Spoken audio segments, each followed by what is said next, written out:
This is the Lone Crater YouTube. We hope this video helps. You start now by securing your data. Back up your iPhone to iCloud or make a Finder/PC backup so you can revert if needed.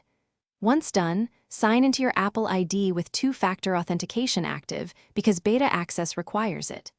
Next, open Safari and download the appropriate beta configuration profile, public from Apple Beta Software Program or developer from developer. Apple.com. Make sure to tap Allow. Then go to Settings to install the new profile under General right arrow VPN and Device Management. After installing the profile, restart your iPhone so the system recognizes the change. This prevents stuck update listings. Once rebooted, connect to a reliable Wi-Fi network and plug the phone into power or ensure battery is above 50% because updates require stable power. Then open Settings right arrow General right arrow Software Update. The beta build should appear.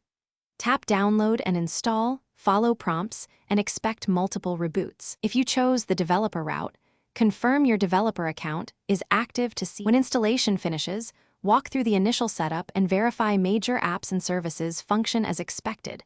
Some apps may need updates.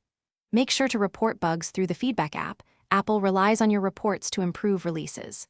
If you want out, remove the beta profile in Settings right arrow General right arrow VPN and Device Management and restore from your backup if needed. If the update never appears, reboot, check the profile is installed, or delete and reinstall the profile, then check Software Update again. Thanks for watching. Consider subscribing if we helped you.